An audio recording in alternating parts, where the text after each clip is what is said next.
Welcome back everyone to my Let's Play of Dragon Warrior 1 for the Nintendo Entertainment System. Last episode, Chicken did some venturing in the mountain cave. Between episodes here, I did some more going through that mountain cave. I went through it 4 times, got another level, so I am now up to level 9, and I am ready to head down to the southern continent. We were told there were some really dangerous monsters, but we were also told that Rimuldar, the city, was there, or the village, and that's a place where we can get keys. So there's a lot of places we need to have keys to open doors in, including Tantadel Castle here. So, before we head to Rimuldar to the south, we're going to head back and get some more armor. We're going to head up to Garenham, and we're going to grab that new shield. That shield is going to serve for a really long time. There's only 3 shields in the game. The small shield, the large shield, and the silver shield. The silver shield is end game, and it costs 14,800 gold, so that's more than all the equipment that we've gotten so far combined. So, yeah, that's going to be a long time in coming, so that large shield is going to serve us for a majority of the game. So it's a really good defensive increase. It gives +6 to our defense. We can also buy the half-plate armor, which gives +6 defense as well, compared to the chainmail. We're just going to go with the cheaper option of the large shield. We'll eventually get the half-plate armor, but we wanted to save enough money because we want to buy some keys in Rimuldar, and we also wanted to have at least 1,500 gold when we get to Rimuldar to pick up the broadsword, which is our next weapon upgrade. The broadsword will give +5 more attack power compared to the hand axe. So we just barely squeaked out enough money for that. Yeah, money's going to be really tight by the end of this episode. We budgeted really well to get everything we're going to need in this episode. So, we are, at the beginning I opened up my spell inventory, and you notice that I did get a new spell, the Radiant Spell. What the Radiant Spell does is, when you cast that, where you use a torch, it just gives you 1 ring loop around your character, 1 square tile loop. This one gives a loop, a square around you, 3 tiles wide, 3 tiles high, so it gives you basically 49 squares, 7 up top, 7 below, of radiant light around you. I'll show it off when I get to the swamp cave. The only thing is that it decreases every so many steps. I believe it's either 80 or 120. There's another spell we get later on called Repel that makes you avoid weaker enemies. And I think that one of those is 80, and I think the other one says 120. So I'll check the numbers out eventually and get them. But the point is, unlike a torch, that Radiant Spell does not last the entire time. It'll eventually go down. It'll go down to from 3 down to 2, then finally down to 1 around you. So, but like I said, I will show it off. When we cross this bridge, instead of going north to Cole, we're going to head south where there was that swamp barrier there. Something neat how the game developers, kept that big swamp there, because every time you step on a swamp, you lose 2 hit points. So you need quite a bit of hit points to get through that swamp because it's pretty big. And if you didn't have that many hit points, if you were still low level, what would end up happening, of course, is you would die in the swamp.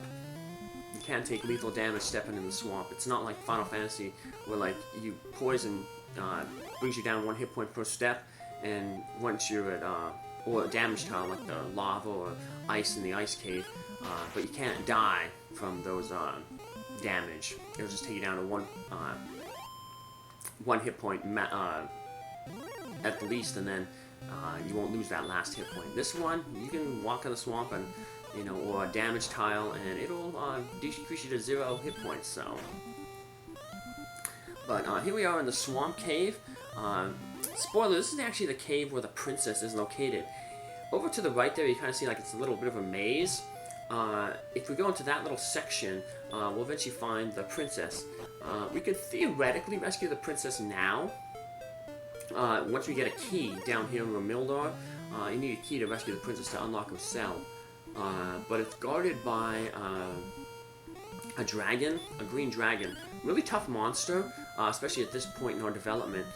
You could get lucky and cast a sleep spell on the dragon and put it to sleep. And if that and it stays asleep, then you're pretty lucky. But there's no point in rescuing the princess right now. We don't need her right now.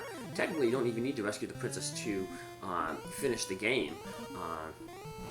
And that actually kind of changes the ending a little bit. So I'll be showing off all the different endings. But yeah, the sleep spell, it has a 43.75% chance to not work on the green dragon. So it's a little less than 50% that it'll fail. So yeah, we don't really gamble with those odds because probably the green dragon can two-hit us. So.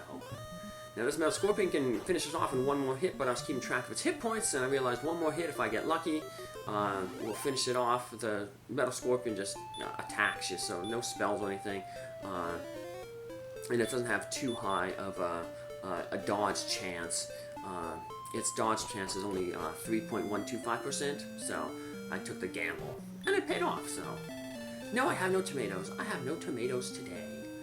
So this is Rimuldar, where we can get keys. We're going to head out to the outside. There's just a little funny little thing going on here. You see some of the outside of the town. And we're going to have to go to the outside of town to get the keys anyway, so. Orc is late again. I'm starving, so yeah, that's some girl. She's waiting for her boyfriend, Orwick.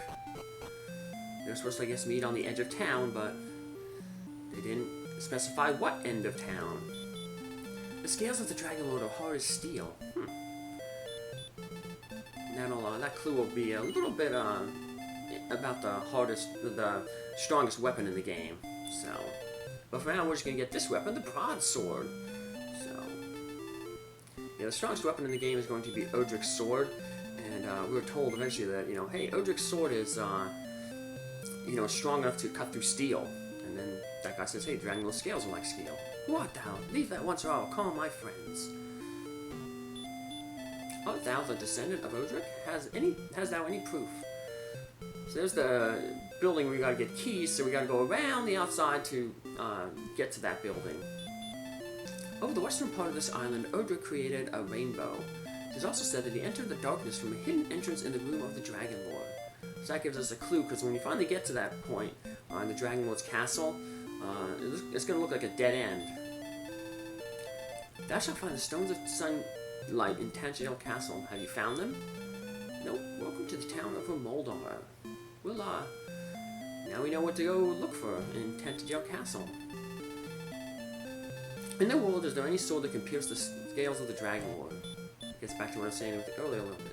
Heed my warning. Travel not to the south, for their monsters are fierce there. Before long, the enemy will arrive. This is a magical place. Hast thou found a magic temple? No. Go to the south, okay? But we were told not to go there because there's fierce monsters. And that usually means that we're going to have to level grind a little bit, so. In this temple do the sun and the rain meet. I wonder if it means the sunstones and the staff of rain. Might be two of those items we need. Nope, no one else over here. We saw a guard, down there to the south. Let's go talk with him. Looks like we have an old man behind some doors there. Is that a wedding ring? Thou seems too young to be married. That's what happens with the fighter's ring. We'll come back here without the fighter's ring. See if his dialogue changes. But we got some backtracking to do. And unfortunately, we can't throw out the fighter's ring. In other games, you can start throwing away items. You're a chicken. It has been long since we last met. I don't remember meeting you, but I guess he remembers us. So now we're going to head around the opposite side of town. And who's this guy out here waiting? It's Orwick. I am Orwick, and I am waiting for my girlfriend. We should probably tell him that, like, hey... No, you can't tell him that his girlfriend's on the other side, and you can't go back to the girlfriend and say, hey, Orwick's on the other side. It'd be nice to be like a little mini-quest, maybe. Short one. Maybe like 5 gold or something. Welcome! You can enter this building here. This is where we can buy keys. The first place we can buy keys. We can also buy keys in the final town, Cantlin, and you can also buy keys in Tantagel Castle. But unfortunately, those keys are behind a locked door. You can hold up to 6 keys. Keys like the herbs will actually stack, so you don't hold. You don't have 6 individual keys. It'll just say key, then a number after it. So it saves some space on your inventory. So let's start using some of these keys right here in Rimuldar. There's that old man I was saying, like the wizard guy there. He's behind some doors, so let's talk with him and get some treasure. And the treasure we get here is the wings. We saw them for sale in Cole. We'll use them next to this episode. Good day, I am Howard. 4 steps south of the bath in Cole, thou shalt find a magic item. Oh, so now we know to go back to Cole and look 4 steps south of the fountain to find a magic item. So that's that magic item that I talked about when we first went to Cole, but we didn't know where to find it. Now the game's telling us where to find it, so. Now the keys here in Rimuldar are the cheapest, so we're going to go replenish those 2 keys that we just used. So let's head back to the station here, to the key man, and buy those 2 more keys. Absolutely. And 1 more. There we go. No, nope, we're good. Alright. Step out. And eventually this is where we'll be grinding for levels between episodes. You can just step right outside Rimuldar there and just pace back and forth on that land bridge there, because it's desert terrain, and desert terrain has a very high encounter rate, basically as high as the mountains. I think 1 every 8 steps. Let's sell off those fighter's rings. We'll sell both of them off so we can get that new dialogue from that person back in Rimuldar when we head back there. And you can always pick up the new fighter's ring back in the mountain cave. And I'll of course do that off screen, because you've already seen ourselves going through that mountain cave. Actually, I'm going to be going back to that mountain cave, doing a little bit of grinding there just to get enough money to buy the half-plate armor, which will help out with some future grinding around Rimuldar. But when we were exploring this town, there was a door here, so let's open it up. And we sold those 2 fighters rings, which gives us just enough money to buy what this lady is selling. What is she selling? She's selling fairy water. Without buy some fairy water for 38 gold to keep the Dragon Lord's minions away.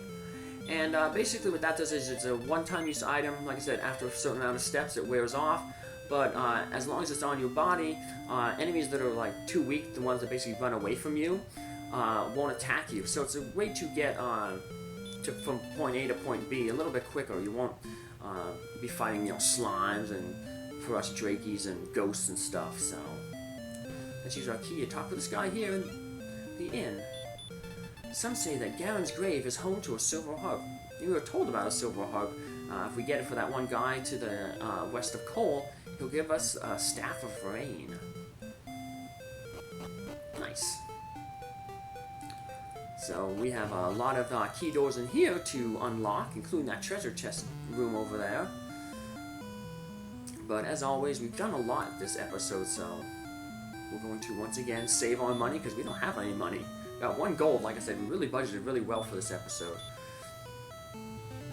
So, but luckily we don't need gold right now because this guy nicely allows us to cast heal and then replenish all our magic. So and this guy saved us quite a bit of money in all our grinding. So take advantage of it. You see all those guys over there? They're all behind a key locked door. So we'll be talking with them in the next episode when we go unlocking keys around Tantagel Castle, and also be looking for those stones of sunlight that we were told are in Tantagel Castle. So we have a lot of things to check off on our next episode.